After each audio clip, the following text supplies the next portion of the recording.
Hello and welcome. I am the Anonymous Weeb, here today with my first ever chapter review of Chainsaw Man.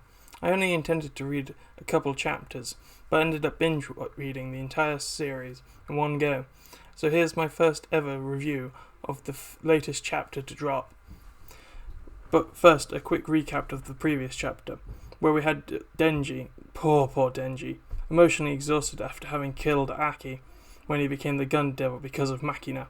Submitting to Machina's control because he can't bear the strain anymore. He doesn't want to have to think or worry about things because it hurts to think about it. It hurts to think about the loss of its friends at his own hand. It hurts to think about the loss he has experienced and suffered. He completely gives himself over to Machina because she's smart and kind to him. At least he thinks she is, but that turns out to be false pretty quick. When she tells him to open the door so she can kill Power, he can't believe her. He thinks it has to be a joke, and he's in his emotionally damaged state, combined with Machina's manipulation. He opens it, and before Power can say anything but his name, she's blown apart by Machina, leaving Denji stupefied, unable to comprehend what just happened. Then we get into this chapter, and after the emotional gut punch of chapter 81, we come straight into 82, right where the last chapter ended. Denji and that bitch Machina standing at the door where Power's corpse now sits in two pieces with blood everywhere. Denji, in his already emotionally drained state, does the only sane thing and starts to try and justify this whole messed up situation to himself, that it all has to be a dream, because honestly, who wants to believe that the person you trust to give yourself completely to just kill one of your only remaining living friends in cold blood? Because remember, Denji has gone from basically having nothing to having friends, a job, and a good life for the first time ever, and now it's all collapsing around him, so it's only natural he would go into denial. But that bitch can't even let him have that. After laughing in his face at his denials, she explains to him that the promise between him and Pochita was in fact a contract between the two of them, a contract that would mean that as long as Denji lives a normal life, Pochita will still be his heart. Machina took him in, gave him a job, money, food, and a family that he was starting to truly love, all so she could destroy it. She helped build up his normalcy so she could destroy it and control it, having the final say over anything he does. So this puts everything she has done into a completely different light, a much darker and more manipulative light. From the beginning there was something off about her, but to think she had this as an end goal just makes me feel sick to my stomach. But as if that bitch couldn't sink any fucking lower, she goes and prods Denji's childhood trauma, saying he has to pay for his sins, as if she's not killed hundreds of thousands of people, and she has the gall to come out and say he needs to pay for his sins? Oh, there is a special place in hell for people like you, Machina. But what exactly is his sins she's talking about?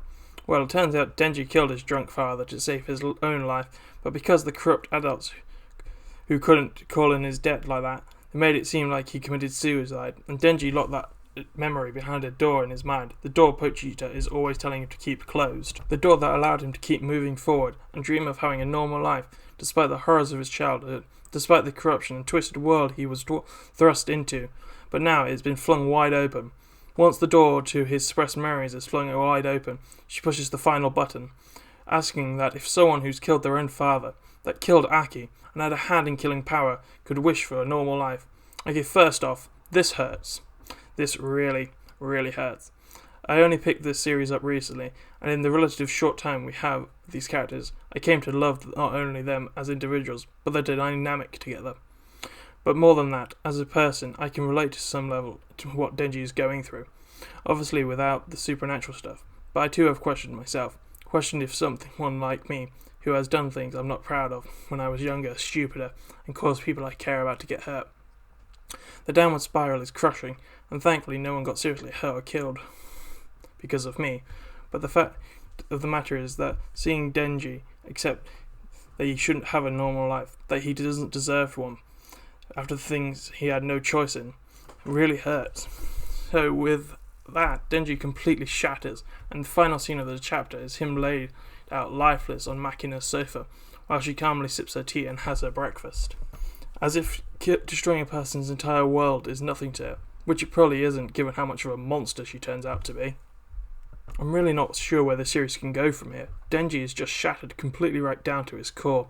I don't think in his entire life he's been so broken, because even when he was working to pay off his father's debt, even when he was selling his body parts for money, or risking his life to kill devils, he never knew anything better. But now, after Machina gave him true happiness, only to have it snatched so cruelly away from him, without any way to stop him, with Machina reinforcing his self-loathing and doubt, pulling him out of the pit is going to be near impossible. If this story is to continue on, and if Denji is going to pull himself out of the pit, he's going to need to look deep inside and find a well of inner strength he never knew he had before. Which brings me to the point of the next arc, if you want to call it that. I think we're going to spend the next chapter, at the very least, inside Denji's head, with him living out his fantasy life with Aki, power and Machina, only for it to start to crumble around him, and just before the darkness can swallow him up, Bojita comes to pull him up, and we get to some emotional charged chapters with hallucinations of Aki, power and Bojita, and all the other people he's lost throughout his life. Or we could do the really dark route and have it turn into a series of a totally broken man constantly being broken down further and further until nothing remains of who he once was.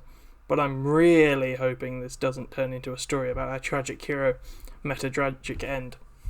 And then as for Machina, hearing her say she did all this to make sure he'd never have a normal life, or even dream of having one, makes me wonder if she did all this just to break the contract between Denji and Pochita.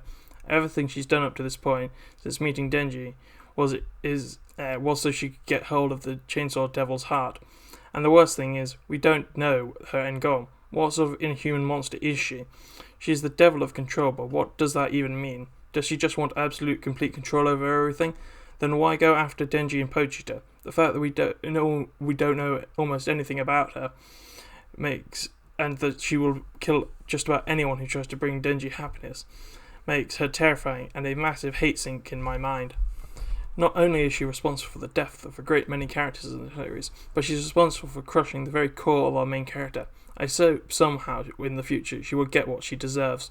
So with all that said and done, fuck Machina, and if you enjoyed this video, maybe leave a like, and if you want to hear me review/rant about more chapters of Chainsaw Man, maybe subscribe and ring that notification bell to keep up to date. Alright, Weebs signing off.